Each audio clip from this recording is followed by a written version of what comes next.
Hi, I'm Josh, and once again, this is Kerbal Space Program. We are doing the, quote, Josh McYouTube save, and we've just come back from an orbital flight this time, and we've got some more science. So let's begin, as usual, as last time at least, by spending this science. Now, I can spend this science on a solar panel or on a thermometer.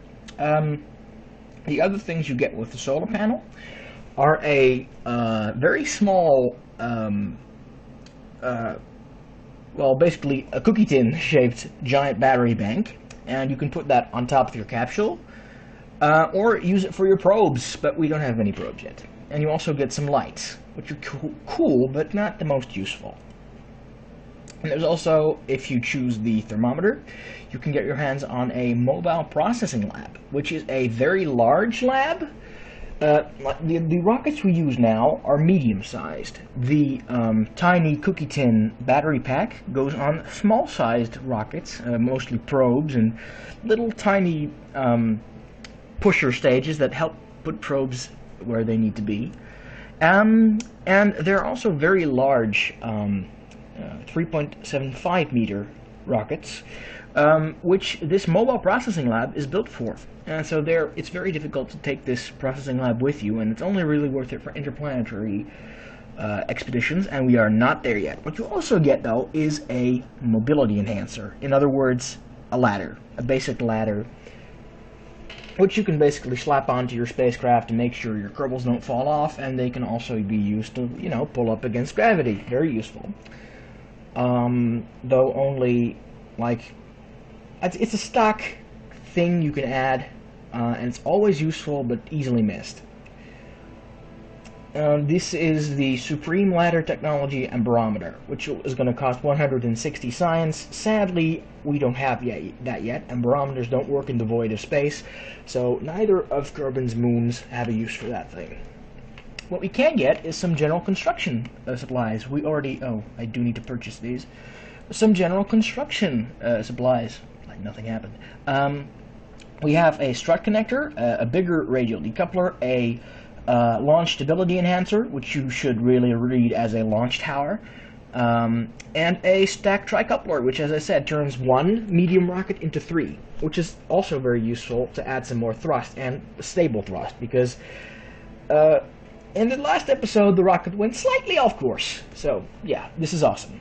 I'm also willing to spring for this. It's a fuel duct, also known as a fuel line, which basically allows you to use the most efficient type of staging possible, asparagus staging, to detach radial rockets from the sides as you go. They're also the external fuel ducts are also very useful in other more complicated ways of getting a rocket to space. They are essential, just like struts. So we are going to buy these.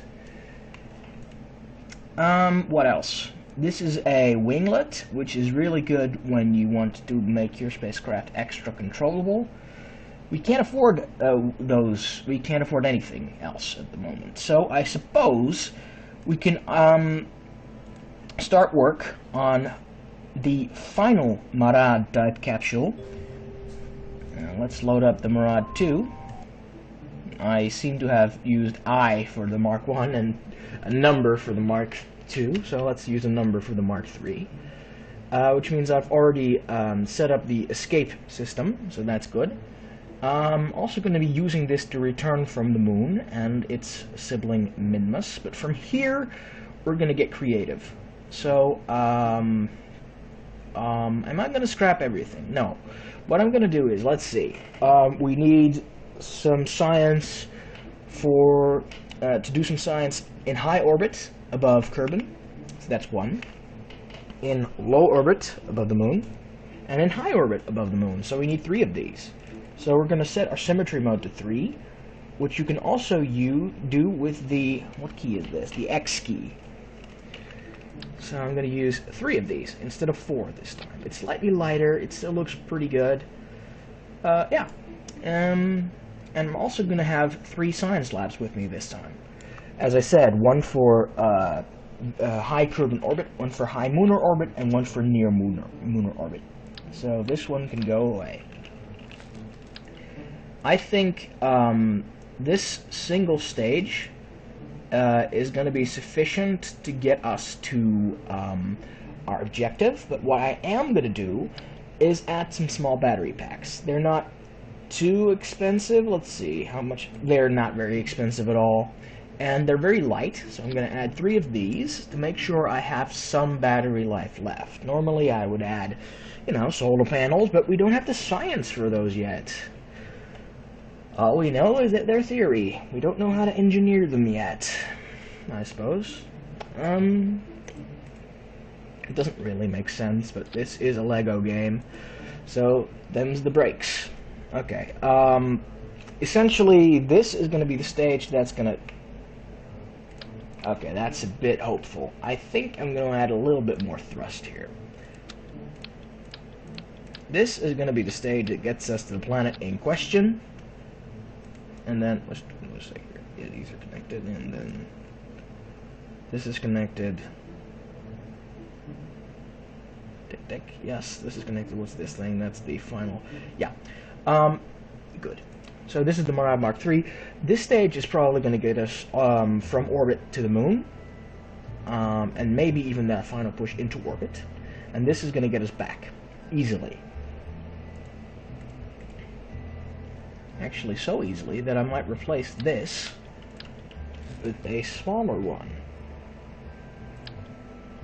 No point taking chances. If it turns out this thing does not have enough thrust to get me to the moon, well, so be it. I'm not going to take any chances with Jeb's life. Though I might funnel some of this fuel to the other rocket. We'll see. We'll see. Yeah, I can do this one of 2 ways. I can add an extra stage to get us... I'm guessing that this stage is going to do upper atmosphere up to most of orbit, which means I really should add a little bit more fuel here. The single LV, is it an LV-30? It's an LV-45. The single LV-45 should be more than enough. And now we have something we can clone. So we remove this here for a second, and then we do this. And we've cloned the entire stack. Now, I've already explained before my preference for LV-45s over LV-30s. So, yeah, these are 3 more LV-45s, but you do need to give them their own staging groove. If they all fire at the same time as this thing, you're in trouble. I don't actually think it's going to spin, but these parts are going to get overheated, and you're going to be running out of fuel very quickly. I'm not actually going to make use of the fuel duct yet, and perhaps I shouldn't have unlocked that in favor of the solar panels, but I didn't. So be it. I think I'll do just fine with this thing. This is also going to be known as the Lunar Orbiter. I'm going to make 1 orbit around the moon, and then I'm going to keep this same stock rocket. I'm going to remove 1 science pod and 1, one of the bigger brother science pods, and then I'm going to make a pass around Minmus, which is the smaller, more granular moon of this beautiful planet Kerbal. Yeah, I want to give these guys an extra boost. So I'm going to do that by making the first stage, which will get us up to speed, out of RT-10s. And these struts are going to be used to keep things stable. Just not enough, not quite enough to unlock everything. Still, that means we have quite a bit of science in reserve for next round.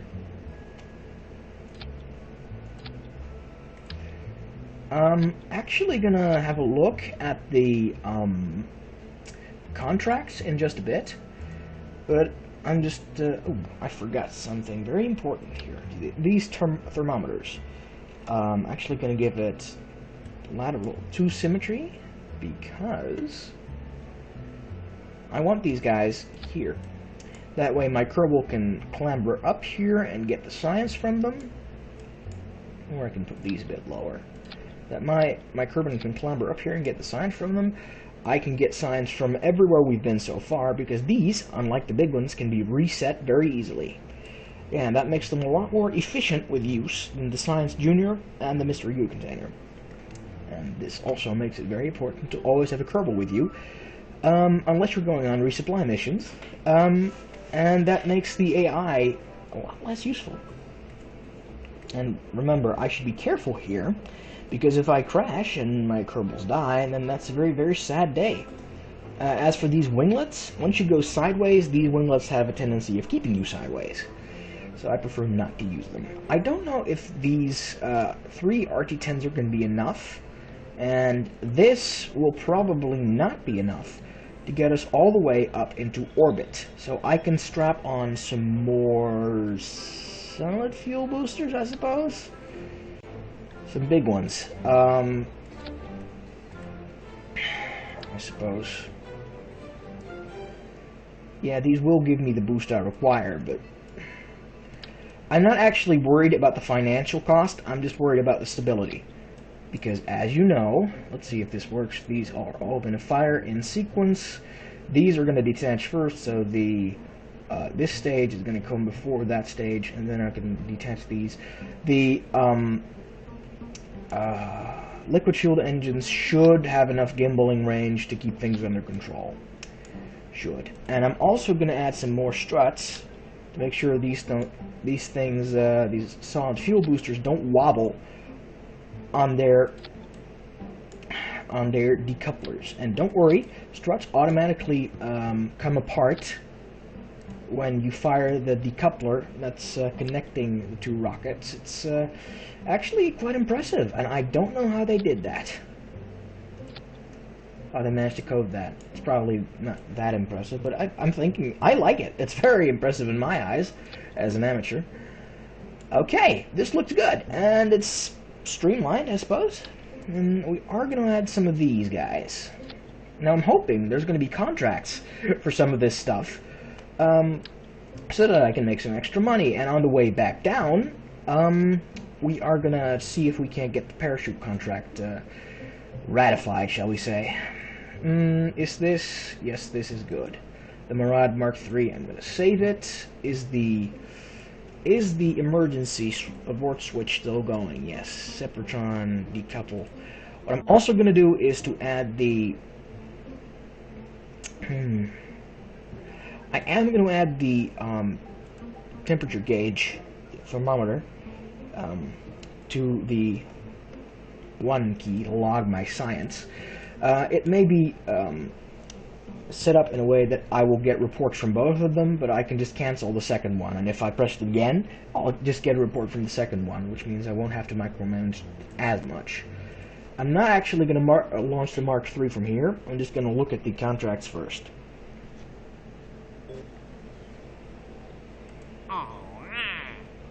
Test the radial mount liquid engine, the really inefficient engine. Nope.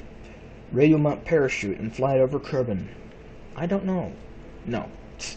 By the way, I don't know if you can actually say no to these contracts without them failing. RT-10 fuel booster, RG4. No, RT-10 fuel booster in flight over Kerbin. No. In flight, landed. Ooh, landed. Landed, as in up and then back down again. Ooh, or not. It's a radial decoupler, TT38K. I can do this before taking off. That sounds fun. Of course, it doesn't give me much, but it gives me something. See, this is rescued Donley Kerbin from Kerbin orbit, or from Kerbin itself. Yeah, it's. Oh no, he's stuck in orbit. So yeah, you can save people from orbit, which we're going to do once we have AI planes. Splash down. No. Test small gear-based splashdown. No point. Test radial decoupler in flight with very specific speed and altitude settings. Well, not that specific, but I don't want to be bothered by it. And test the LV-45 while orbiting at specific I think I could do either of these, but I don't want to bother. So, too bad. No real bonuses. But it was that... I did accept the contract to do something 55 radial decoupler. Now the question is that a 55 radial decoupler? Because then I'll have to add a few more. If this is the T38K 70. Where is that exit? Just give me a sec here. Did I accept it? Because it's neither of those. It's neither of the ones I have, and if it's the active, let's see. TT30 TT38K radial decoupler. Okay, I managed to pull the numbers 45. Managed to pull the number 55 out of some other contract there. Let's see here. 38. Yeah, this is the TT38K, and I have no point, no purpose in actually decoupling anything while landed. So I'm just going to put these on the sides of all three of my solid fuel boosters. Maybe I can put them here? Yeah, because they'll be detached even sooner. So yeah, this is going to be our first stage, and then the second stage is going to be all the solid fuel boosters firing. That makes sense? Let's give it a whirl.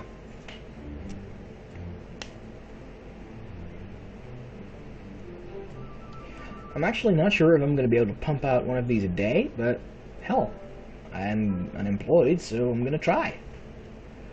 I might have actually benefited from putting struts here and here and here, but it's a bit late for that, and I think we can manage without. We got one contract, so that's excellent. We're going to do a temperature reading, and we're going to reset the other experiments. We're going to get an EVA from Jeb once again. Let's take some science and then reset the thing automatically. Come on. Yeah, this thing automatically resets because it's nothing more than a store-bought thermometer. It says so in the description. Well, it says so that it is explicitly not a store-bought thermometer. And yeah, you shouldn't really ask too many questions about where these people got their thermometers.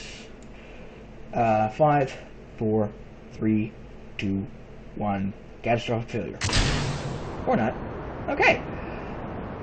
We got this, I hope. What I might not like is something overheating, because these things are all askew. They're not exactly on the same height. What I can do is do another temperature scan while flying over the shores. Now, I'm going to save the other temperature scan for the upper atmosphere, and then once we're in space, I can have Jeb, reset the things. Yeah. Because we actually went on a merry hike. There we go. Because we actually went on a merry hike through the Space Center, I actually managed to do some of the big science with the previous rockets, like upper atmosphere, lower atmosphere, blah, blah, blah. And I don't have to do it on this rocket, which means it's not absurdly heavy, just kind of heavy. And we are now, well, still in the lower atmosphere, but we're going pretty quick. Are we? We were actually decelerating there, but we're accelerating again, so that's good. I think this will get us all the way into orbit. Let's see how fast we're going. Not orbit yet. No. We might not make it to orbit. Hell, we're not even in the upper atmosphere. Okay, we are now. No, still not in the upper atmosphere. Interesting. I think we are now. Nope, still not. Yeah. Our speed is thankfully increasing. Or is that our surface velocity? Yeah. Our surface velocity is increasing. Our orbital velocity is already looking a lot more optimistic. But I think we will be done with this stage before we get anywhere stable. I'm going to start the turn, though. Okay, now we are in the upper atmosphere. And I'm going to reset the crew report because we already have it. And a bonus to getting to the moon is that, yeah, as I said, we can do some reports from Kerbin's high orbit, and we don't have to linger there because nothing we have actually registers biomes from high orbit. The only thing that really does, I think, is the final science object, gravitometer, I think, which measures gravity or something of the sort. Gravioli detector. Yeah. Ooh. Okay, we're going a bit high. I think now we wait until we get here, and then we burn. I think, if nothing else, we can get Jeb home safely, and probably with some sample of what it is like to be very far away and just very high up out in space. Yes, that's what I wanted to say. I'm tripping over my tongue, guys. Right. I think we get 57 seconds, full minute burn. Nope, not gonna make it. I'm gonna have to start using this thing. But yeah, we circularize and then we find a nice comfy spot to burn. We are, however, in space, so yeah, gonna have to wait another 30 seconds. And that, ooh, I just did something on instinct here. Back in the day, it used to be possible to dump your speed by speed time accelerating. I don't know if that's still possible. We'll see. We are getting close, but we're not there yet. Yeah, Jeb's holding on pretty well. We're going to take this data and take... Oh, that was a command pod. Take this data. Yeah, we are very high above the Space Center. There's also a landing...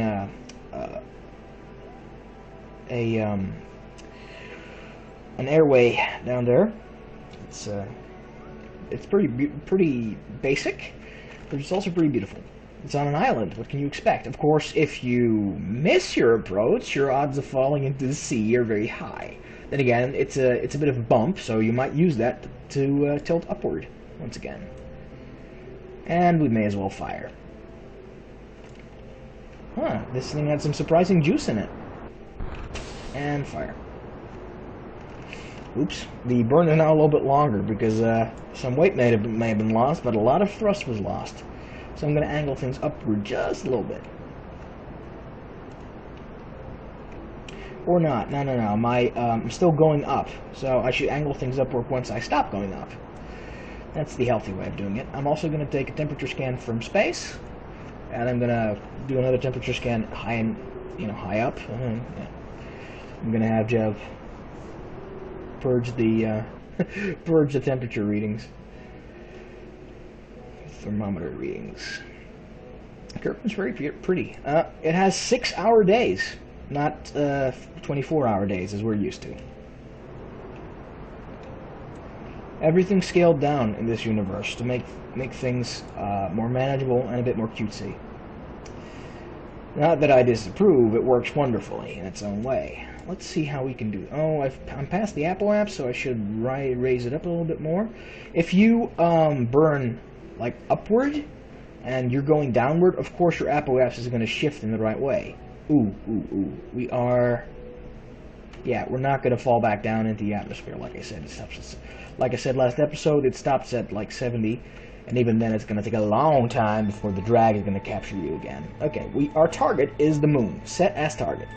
It's a big target, so it's going to be very easy to enter its sphere of influence. Now what I want to do is to enter its sphere of influence either going the same direction as its spin, or vertical. Because then I'll have an opportunity to grab a lot more science. Vertical would be awesome, but that generally results from a very, very clumsy approach. So I'm going to decrease my approach a little bit, and I'm going to see if it doesn't catch on auto, and it doesn't seem to. So I'm going to nope, that's the wrong one. I'm going to retry it. It'll increase it a little bit. Yeah, that's too much. As you see, the main point where it catches the orbit of the moon and does some weird stuff is right there. It also gives a little indicator, but you can't always depend on that. This is the nearest point, basically. Let's try that again, just to be safe. Don't hit the purple, or the... Yeah, this is basically the only part in our orbit where we catch, quote, catch the moon. And what we can do from here is add a little bit more fire in the hopes of making sure of certain things. Okay, this looks to be a little bit more fire because we might pass over the moon altogether. So I'm just going to average it out here, and once we get there, we can pull some shenanigans. Do we have enough fuel for shenanigans? No, we do not. We do not have any fuel for shenanigans.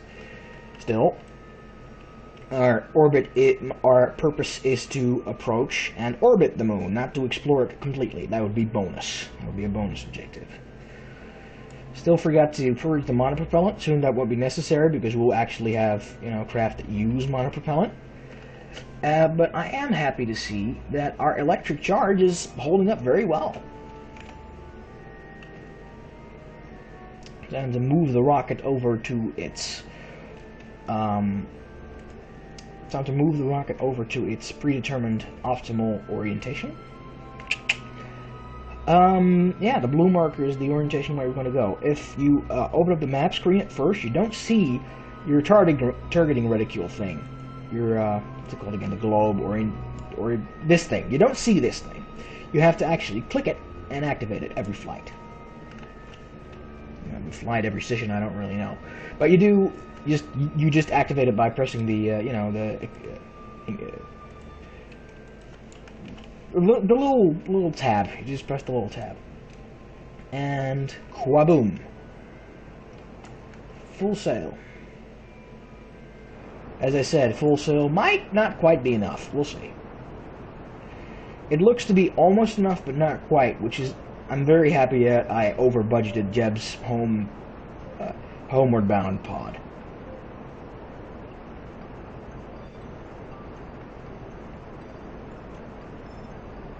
On the one hand, I want to keep my eye on the fuel. On the other, I want to keep my eye on the orbit. Okay, that's it. Remove the estimate. Okay. Okay. We might have burned a bit early. If I do some of this. Oh, this is a more advanced thing. Nah, that would be a little bit arrogant. What if I did slower? No. What if I did this? That's not what I like to do. What I want to do is like push on here so it goes closer, but we'll see how it goes. What if I did it here? I appreciate this. What if I did it here? Is it difficult to do? 2 seconds, 1 second. No, when I'm near the moon, I can very easily change where I'm going. And do I have enough fuel to use that as shenanigans? Yeah, I do. And now, it's time for some fun business. Just give me a sec here. We are now definitely in a very, very high orbit above... I almost said Earth. We are now definitely in a very, very high orbit above Kerbin. So, we're going to do another... we're going to do a crew report while in space.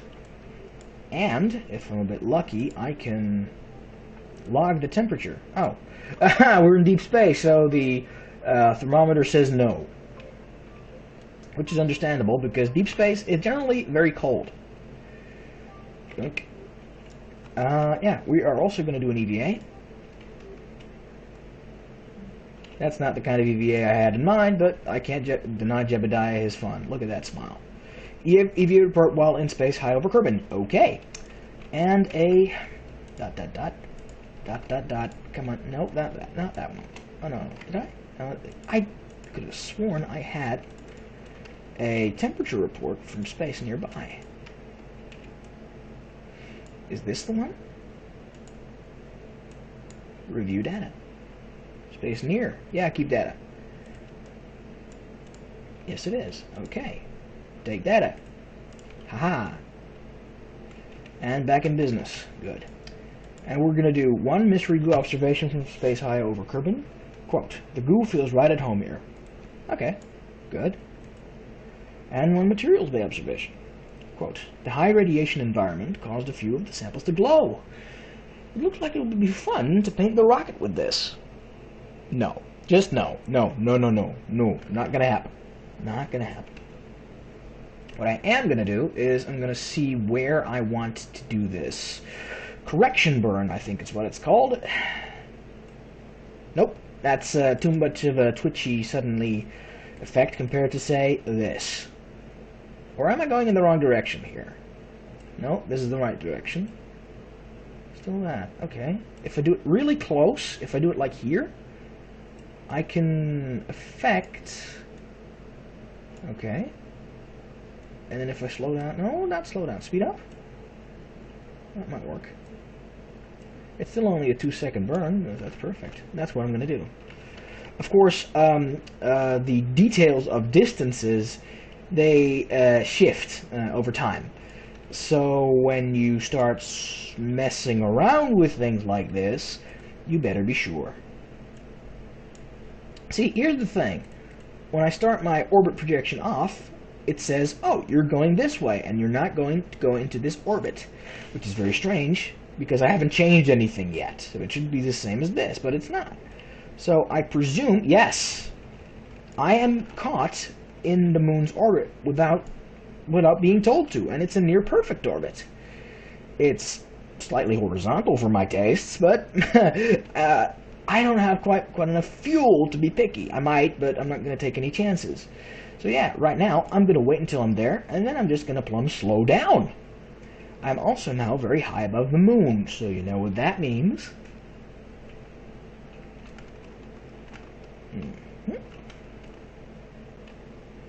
I'm very high above the moon, which means it's still a bit too cold for temperature scans.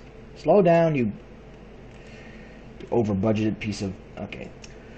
Under-budgeted. Material study while in space high over the moon. The high radiation... no, already read that. Right at home here too, I suppose. Oh, the goo seems to be less dense here. What the hell is that supposed to mean? I guess... I don't know, actually.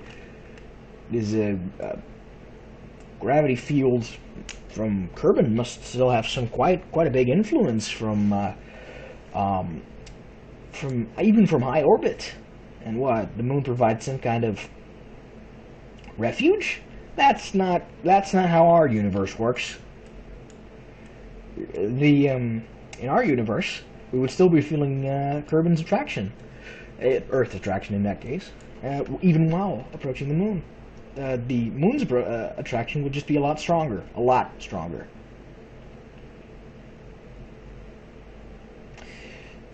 For those of you who don't know how the moon was made, the going theory is that when the Earth was slightly smaller and cooling down and full of metals and stuff, a planetoid by the name of Theia slammed into Earth. It was very big, as was Earth, and they collided and they blended together. The poke gelled things together for Earth.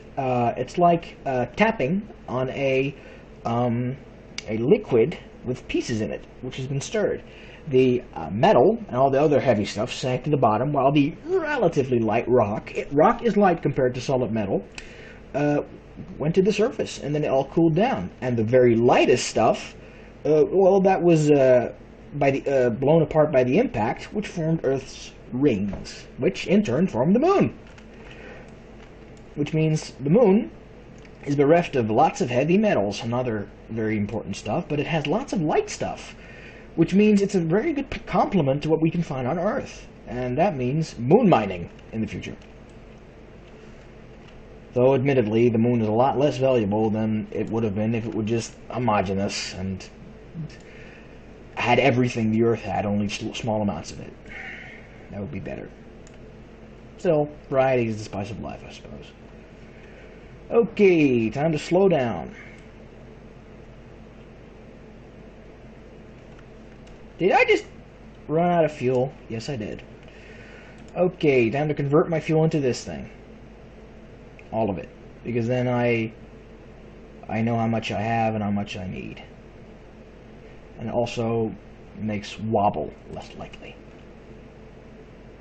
Or what I can do is... nah, never mind. I'm just going to slow down. Like, perfect.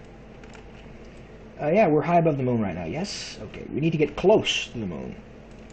Did I do an EVA report yet? Or a crew report? I don't think I did either. Yeah, record my observations about the situation. No, I just want to do a crew report. Ooh, I gotta... still gotta pick up the other crew report. Shouldn't overwrite that thing. Oh, I will get another chance to do it on the way back, so yeah. You look at the surface of the moon, and try to find a good landing space. The inside of the craters might be the best option. Maybe. The plains are pretty good too. They're a bit bumpy, I agree. I'm just going to land on Minmus first because it's got a lot less gravity, as I explained before. Seeing as how little fuel we have, I'm actually going to go here, and I'm going to slow down from here because the difference is bigger this way. I think that's the best layman's way of saying it. Yeah. I'm going to delete this. Yes. How is my electricity doing? It's still doing really good. And they're very light as well, as well as being ridiculously cheap. They're a good alternative for solar panels, at least this one. Of course, I might still carry a few batteries in lieu of solar panels next time, but we'll see. No, I just did something wrong. I just accelerated a bit too fast. Thankfully, we wasted nothing. We only sped time along just a little bit. Come on, come on, come on. Trial and error is a big thing, and I have time. I don't have to worry about my Kerbal's food supply or my AI's electricity supply, if I even had an AI, which I don't. So, yeah, that's the main reason I don't have to worry about his electricity supply. Time to slow down. Well, not quite yet, but we'll see. Highest point, and let's see how low we can make the lowest point. I want to go under 40, because that's, quote, close. We'll see.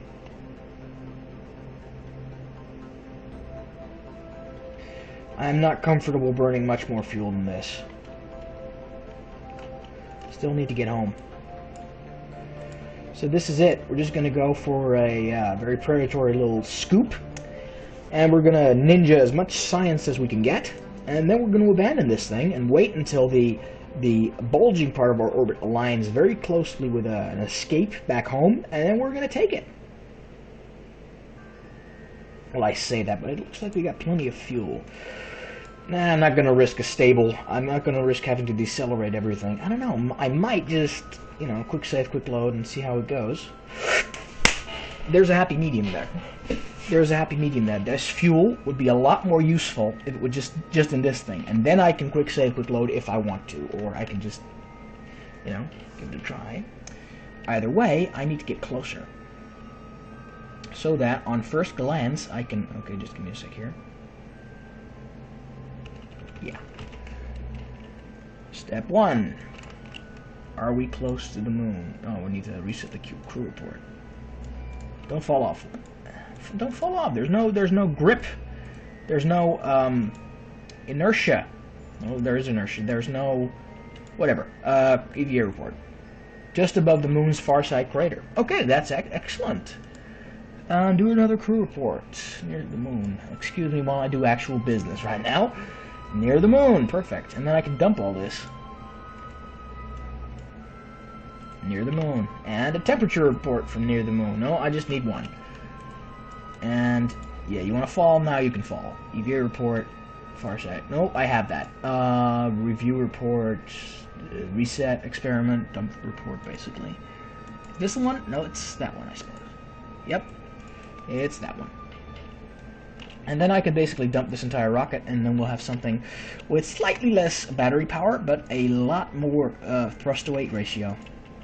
Well, I say that, remembering I have a very not-so-powerful engine, but it's a light engine, so that also makes up for it, I suppose. It's definitely an improvement. Yes, yes. Do we have all of it? Yes, we do. Next is this guy. And this guy.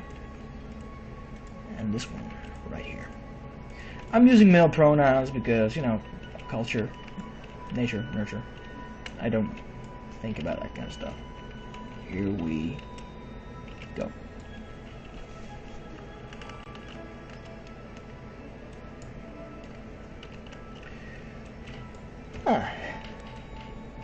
Time wasted on pronouns is better wasted on video games. We got a lot of it now. Is this still the crater? I don't know. Do an EVA. Highlands. Huh, that sounds hauntingly familiar. Yep, we still have our fuel. Now I can do one of two things. I can slow down my spin and have a grand tour of the entire moon, or I can wait until the moon's in a different orientation, make another swoop. I think I'm going to do the latter because it's safer. Yeah, I think I'm going to do the latter because it's safer. Now, is this still low orbit? I don't know. EVA. Just above the Midlands. I like the Midlands. Well, I've never been to the Midlands, but, you know, people I love live there. Well, love.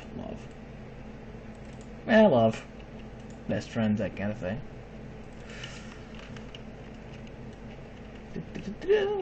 Here we are. Midlands. Boring Midlands. Well, that might also be true from what I hear. Then again, everyone's home is more boring than vacation. Okay, we might actually get a chance to have a look at the canyons. But we'll see. If you report from the canyons, rush. These are generally relatively difficult to get one's hands on. Is this still canyons, or is that just craters? Because Midland craters can be profitable. No, Midland's gonna take another stab at it. No, just Midlands. Midland's craters would be more fun. I'm technically above a crater now, aren't I? Yes, I am. I think. Craters. Not dreidel. Craters. Yeah, and this is a bigger crater, so yeah. Let's see here. Now, this is science. I might cut it out in the future, but this is a way to reap lots and lots of science. Just be really studious about everywhere you are, and I think this is a bit too high, isn't it? Not? No? Higher over the moon. Yeah, it is a bit too high. Okay, I think, though, this is a really good opportunity to leave. So I'm going to do that. Oh, yeah. This is a really good opportunity to leave. Though I say that now, but look at the orbit that will put us in. What if I do this? And then this? Oh, no, that would make me go through the planet, which is bad. Oh, this is more promising, however. And it's only an 18-second burn. Let's see how much I can... Oh, baby. Oh, baby. I think I got an idea. I can use the moon to slingshot me. It just needs to be perfect. Slingshotting is done by bending the... Yes. And it's still 14 seconds. Can I also slow down? Yes. We'll see how it goes. Let's try this again. I want to use the moon to slingshot me, which means I'm going to have to bend... Not that way, actually. This way.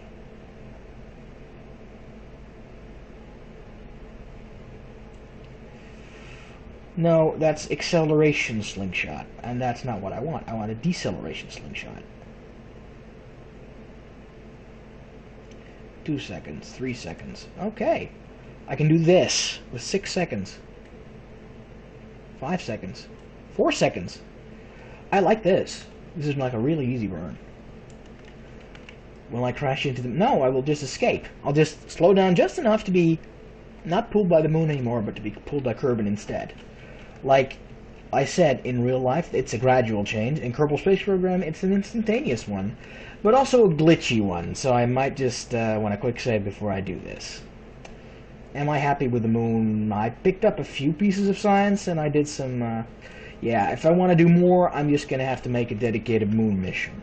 This is probably... This rocket can also just be adapted just a little bit and get me to Minmus, which is what we're going to do next time. I just need to land now. Preferably somewhere nice, like the desert. Okay, we got, like, 12 minutes to go, so let's speed things up just a little bit. 9, 8, 7, 6, 5, 4, 3, 2, and some more acceleration, and may as well. Kaboom. 5, 4... Oh, it was still calculating with the old engine. Turns out I have plenty of fuel left. Still, this is a relatively large orbit. Now, will it increase or will it decrease when I add throttle? It will increase, so I have no business adding more juice to this at the moment.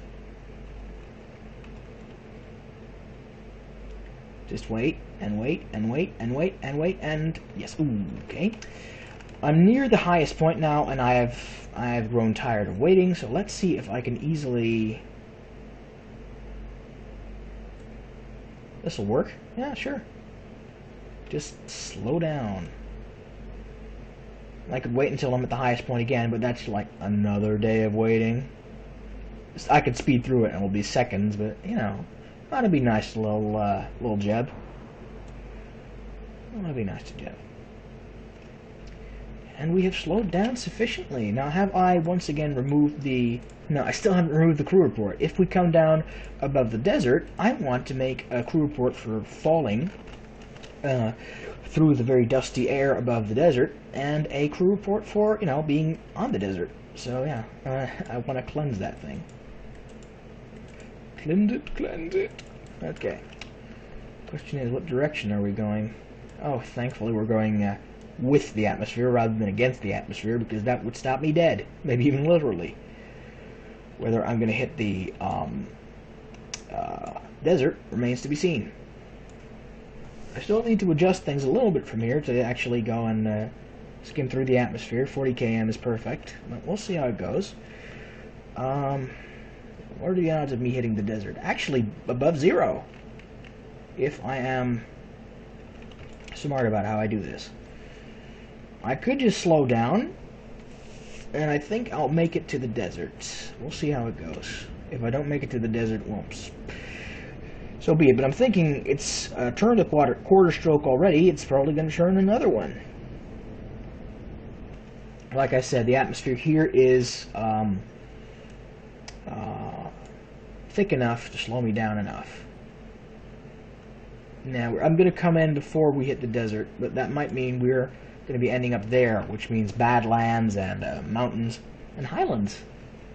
But I have already been to the highlands. There is no way really to salvage this other than to change my orbit so I'll land later. But I am in no mood for that. As I said before, let's just go. We have so many places we haven't been to yet. So, yeah. And we still have a contract to complete. We already completed 2 contracts. So, well, 2 contract parameters. So I'm actually gonna, not this one, nor that one, yes. Altitude 7,800 to 23. And then the speed needs to be very specific as well. So thankfully, I have some fuel left. And I have these ridiculous little things. But I can't rely on them because they seem to not want to fire when I want them to fire. Still, I can put them in front. Top altitude is going to need to be 23.3, and the top speed is going to be 330. So I need to slow down to 330 at 23 km. Seeing as I'm going 10 times that right now, that might be slightly difficult, depending on how much the atmosphere is going to give me grief. Switch off SAS for the moment. It's not going to save me on its own. Yeah, once we get into the triple digits rather than the quadruple ones, we're golden. But we'll see. This is a very aggressive way to slow down. And theoretically things won't burn up, but things still can overheat. So, oh, I overshot it. I overshot the, well, that's one way to do it, I suppose. And my spacecraft is tumbling out of control because I suppose the orbit's giving it a whack, and that's why you save battery power, kids. I went too high. I didn't go low enough. Won't be making that mistake a second time. Well, I might, but I'm not gonna. I'm gonna try and avoid it. Damn it. Ah, well. Once again, I missed my cue. Slow down. Hell, this might actually land me in the desert. Who knows? This is the kind of situation where you can just do whatever because you have plenty of spare fuel. And you have plenty of leeway in every way. I do want to keep this thing pointed the right way, though. That's like one of the more important things to do. Some things you can neglect, others you can't. This might be a sea landing, this might be a mountain landing, we'll see. What I want to do is complete this contract, if I can. If I'm still going just too fast, so be it. I think it is the surface velocity that's going to matter. So we are currently at 2,000 meters per second. Our altitude is already near the minimum, so I'm gonna... did I just do what I think I did? I don't know what I think I did, but let's just flim-flam these engines. Perfect. Am I going slow enough yet? No. Am I at the minimum altitude yet? Also no. But Lord, do I want to slow down.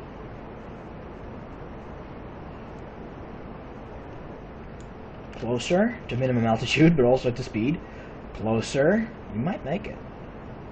78. Now. Nope. Nope, nope, nope. But this is going to be a safe descent, though. So that's good. A very safe descent. Ah, well. We didn't make the parachute goal. I suppose you need to have a relatively specialized rocket to do that, but what we mustn't forget to do is take a temperature scan while flying over the grasslands. I can do that. Crew report while flying over the grasslands. I can do that. Let's not do a second temperature scan because, as I said, those only really go for science once. Well, when you sample them, when you transmit them, they go for science twice. You can transmit the same thing twice, unless you're like, ooh, that was an explosion. Unless you're like short on time. And now we land and make a surface sample and plant a flag, commemorative flag, very tasteful. And then yeah, that's going to be the end of the episode, I suppose. But we do need to do some more housekeeping now. And ooh, I shouldn't have sped that thing up while I landed. Oh well. EVA, clean things up, take data. May as well take an EVA report, well, quote, flying over the grasslands. Take all the data, and back in, and do another temperature scan, and, ooh, I've already done a crew report from the grasslands. That doesn't bode well for the surface sample. That does not bode well for the surface sample. I thought it was the highlands that I've already done.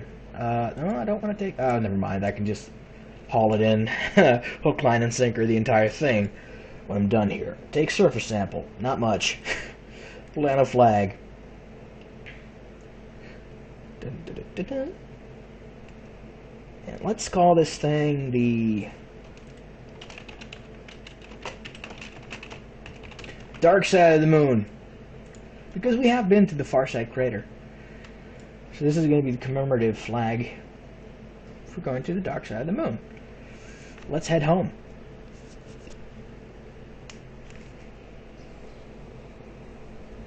Still didn't get the parachute contract, but so be it.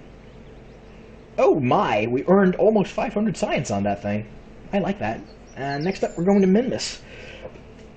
We might make some small adjustments to our rocket, but there's no real point in diverging too much from the Murad Mark 3A, as I'm going to call it. The only thing I really want to do, and I'm going to do this before I start unlocking science so I don't forget tomorrow, or whenever I put out the next video, if ever, and is to remove, no, not 8, I want 2. Cut out some of the fat, because not only is Minmus slightly farther away, yeah, I only want to collect science from Minmus and not from the orbit, quote, high above Kerbal. So yeah, this is going to be the Mark 3A. Save and exit. It worked wonderfully. We had plenty of fuel and we got home safe, so yeah. The only problem might be that Minmus is slightly further away than the moon, but I suppose I can use the moon to get a gravity assist, or I can just burn. Maybe even add a bit more better fuel tanks or whatever if I can unlock it. Probably will, because we have almost 570 science, which is more than enough. Ooh, and we also got some more partial completion for exploring the moon. I think that's for taking science back. But anyway, I'm done here. I'm gonna start compounding up this video and then, posting it. Thanks for watching.